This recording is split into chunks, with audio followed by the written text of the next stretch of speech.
quality, care, and commitment. Baik, sebelumnya Assalamualaikum warahmatullahi wabarakatuh. Perkenalkan, nama saya Firdaus Sumanata dengan NIM B1002303. Baik, di sini saya akan menjelaskan tentang problem yang ada di sosial media terkait dengan PT Trisula International Tbk yang pernah saya bikin sebelum UTS kemarin. Selanjutnya, saya mengangkat topik problem tentang daya beli masyarakat melemah, penjualan Trisula International turun 18,8% di 2017. Berkaitan dengan ini, mengapa saya mengambil berita ini? Karena kemarin saya menggunakan data laporan keuangan tahunan tahun 2017 PT Trisula International Tbk. Jadi, pada Senin 2 April, Ekonomi Oke Zone membahas tentang penurunan daya beli masyarakat Indonesia dan dampaknya terhadap penjualan PT Trisula International yang mengalami penurunan sebesar 18,8% pada tahun 2017. Artikel ini menjelaskan bahwa penurunan penjualan Trisula disebabkan oleh beberapa faktor umum. Salah satunya adalah daya beli masyarakat yang mulai menurun terhadap barang konsumsi. Selain itu, penjualan retail mengalami penurunan sebesar 6,6% dibanding pada tahun sebelumnya, yaitu 2016. Merujuk bahwa tantangan di sektor retail turut berkontribusi pada penurunan keseluruh pendapatan perusahaan Trisula itu sendiri. Laba bersih pada PT Trisula juga terkoreksi sebesar 41,3% yang mencerminkan dampak signifikan pada perusahaan penjualan terhadap profitabilitas perusahaan. Dan lanjutnya ada solution. Maksudnya apa? Di artikel itu sebenarnya sudah dijelaskan beberapa solusi target pertumbuhan pada perusahaan ini pada tahun selanjutnya. Yang pertama adalah target pertumbuhan. PT Trisula menargetkan pendapatan tumbuh 10% dibanding 2017. Fokus tetap pada segmen garment 70% hingga 80%, kontribusi pendapatan dan segmen retail sebesar 20,30%. Kemudian pengembangan e-commerce. Perusahaan ini sudah mulai membuka e-commerce online atau online shop berdasarkan pada masyarakat umum. Fokus ini pada pertumbuhan bisnis e-commerce untuk menjangkau pasar yang lebih luas lagi, termasuk pasar internasional maupun dalam negeri. Tidak hanya mencakup pada ASEAN ya. Peningkatan sistem head office dan warehouse dilakukan agar lebih terintegrasi, memperkuat infrastruktur digital perusahaan. Maksudnya apa? Untuk menanggulangi kerugian di tahun depan, perusahaan ini sudah mulai memperbarui sistem yang ada di perusahaan itu sendiri, baik sistem komunikasi, teknologi, dan lain-lainnya. Kemudian efisiensi operasional. Maksudnya apa? Di perusahaan ini dilakukan renovasi dan peningkatan kualitas daripada membuka gerai baru guna menekan biaya operasional. Kemudian optimalisasi produk dilakukan dengan pembaruan dan penyesuaian terhadap kebutuhan pusat serta penguatan merek. Jadi maksudnya gini, perusahaan ini lebih berfokus pada kebutuhan perusahaan itu sendiri dan penyesuaian pasar. Maksudnya apa? Kan di tahun selanjutnya ada kemungkinan perubahan pasar, baik fashion ataupun gaya masyarakat dan lain-lainnya, sehingga perusahaan ini berusaha untuk menyesuaikan dan mengupdate diri agar pengeluaran dirasa efisien. Kemudian kondisi dan langkah lainnya adalah gerai PT International Tbk ini sudah memiliki 300 lebih gerai di Indonesia sehingga diharapkan dapat dioperasionalkan dengan baik. Kemudian penghematan brand mentor dihentikan penjualan karena respon pasar yang kurang baik dibandingkan dengan brand lainnya. Baik, selanjutnya saya akan menjelaskan sedikit tentang analisis laporan keuangan pada perusahaan PT Trisula International Tbk ini.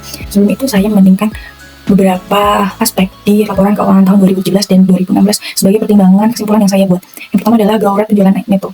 Penjualan neto pada tahun 2017 menurun sebesar 14,22% dibandingkan pada tahun 2016. Kemudian gross profit margin atau margin laba bruto menurun sedikit dari 23,87 di 2016 menjadi 23,45% di 2017. Hal ini menunjukkan bahwa efisiensi operasional kurang optimal meskipun beban pokok penjualan berkurang. Kemudian ada margin laba bersih menurun dari 2,68% menjadi 1,84%. Hal ini mencerminkan dampak signifikan dari penurunan penjualan terhadap laba bersih. Lalu ada debt to equity ratio. Maksudnya apa? Rasio utang terhadap ekuitas perusahaan turun dari 0,81 menjadi 0,54, mencerminkan pengelolaan utang yang lebih baik oleh perusahaan. Kemudian ada rasio utang terhadap ekuitas, perbandingannya ada meningkat dari 1,64 menjadi 2,49, menunjukkan perusahaan memiliki lebih banyak aset lancar untuk memenuhi kebutuhan jangka pendek perusahaan itu sendiri. Kemudian cash ratio menurun dari 0,31 menjadi 0,18, menunjukkan penurunan likuiditas perusahaannya. Kemudian ada kesimpulan yang saya jabarkan dari laporan-laporan keuangan yang di dalamnya sudah saya hitung beberapa aspek yang saya jelaskan tadi. Yang pertama adalah terjadi penurunan pendapatan dan laba. Penjualan neto menurun sebesar 14,22% dari 901,91 miliar menjadi 773,81 miliar di tahun 2017. Kemudian laba bersihnya turun drastis sekali sebesar 41,3%. Hal ini mencerminkan tekanan besar pada kinerja keuangan perusahaan akibat melemahnya daya beli masyarakat dan persaingan pasar semakin tinggi. Kemudian efisiensi operasional tidak optimal. Maksudnya apa? Gross profit margin sedikit menurun sebesar 23,87% di 2016 menjadi 23,45% pada tahun 2017. Hal ini menunjukkan perusahaan menghadapi kesulitan menjadi efisiensi di tengah penurunan pendapatan. Kemudian net profit margin juga turun sebesar 2,68% menjadi 1,84%, menunjukkan penurunan kemampuan yang menghasilkan laba bersih dan penjualan. Lalu ada perbaikan rasio utang. Ini menunjukkan arah yang baik karena debt to equity ratio membaik dari 0,81 pada tahun 2016 menjadi 0,54 tahun 2017, menandakan pengelolaan uang yang lebih baik dengan pengurangan liabilitas jangka pendek. Kemudian likuiditas meningkat secara total namun kas melemah. Ini sangat disayangkan karena current ratio meningkat dari 1,64 menjadi 2,49, menunjukkan perusahaan memiliki aset lancar yang cukup untuk memenuhi jangka pendek, namun perusahaan kurang memenuhi kewajiban jangka panjang. Rasio turun dari 31 menjadi 0,18 yang berarti semakin bergantung pada aset lancar non-kas. Ini kurang baik ya. Kemudian fokus e-commerce dan efisiensi.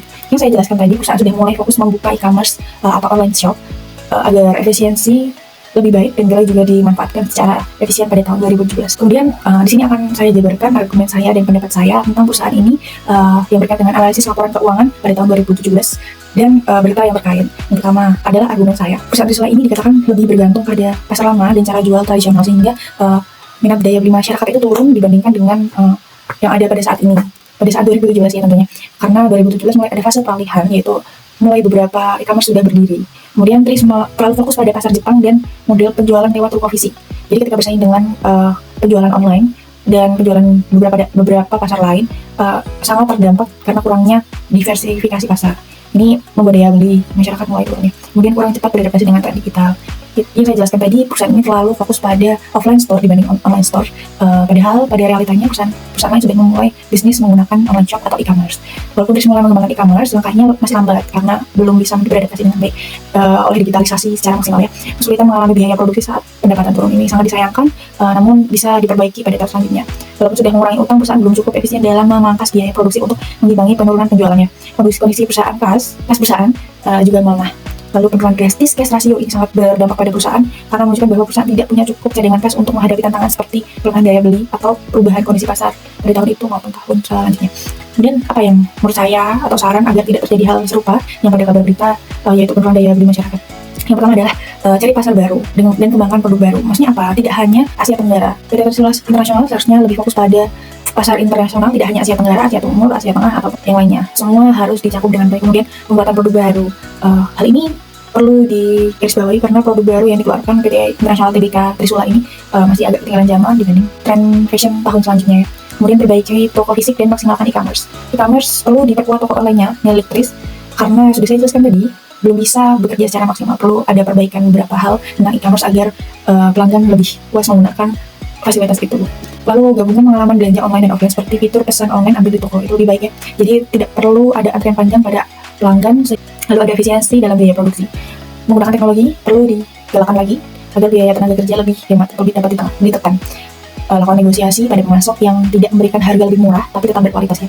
Lalu ada kelola kas lebih baik ya. Ini tadi sudah dijelaskan pada laporan keuangannya, ada penurunan kas yang cukup signifikan. Sisihkan laba bersih untuk membangun cadangan kas yang bisa dipakai saat keadaan sulit. Kurangi biaya tak penting. Maksudnya apa? Mungkin ada beberapa faktor yang seharusnya tidak memerlukan biaya namun dilakukan pada perusahaan ini. Salah satu adalah pembangunan gerai yang dirasa kurang efisien.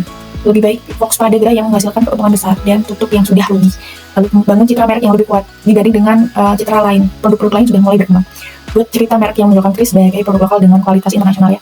Program loyalitas perlu dibuat juga agar dengan memberikan diskon maupun poin hadiah sebagai pelanggan setia Trisula. Kemudian lindungi pendapatan ekspor dan minimalkan risiko. Gunakan strategi lindung nilai untuk melindungi pendapatan ekspor dari perubahan nilai tukar dan pantau pasar. Perlu dibentuk sebuah tim agar tim dapat menganalisis dan mengantisipasi masalah sebelum masalah itu muncul. Lalu latih karyawan dan dorong inovasi. Pelatihan karyawan perlu karena dengan karyawan yang lebih ahli di bidang pemasaran digital dan inovasi produk, penjualan bisa meningkat karena adanya rasa keterikatan konsumen terhadap produsen. Tim inovasi perlu juga karena bentuk tim kecil untuk menciptakan ide-ide baru baik konten, produk, maupun strategi bisnis ke depan pada tahun selanjutnya. Jadi sekian dari saya, apa yang saya jelaskan tentang berita yang ada dan analisis laporan keuangannya. Setelah saya sudah memberikan argumen saya pribadi terhadap perusahaan ini agar lebih baik dari masalah yang ada dalam pemberitaan tersebut. Sekian dari saya, kurang lebihnya mohon maaf. Wassalamualaikum warahmatullahi wabarakatuh.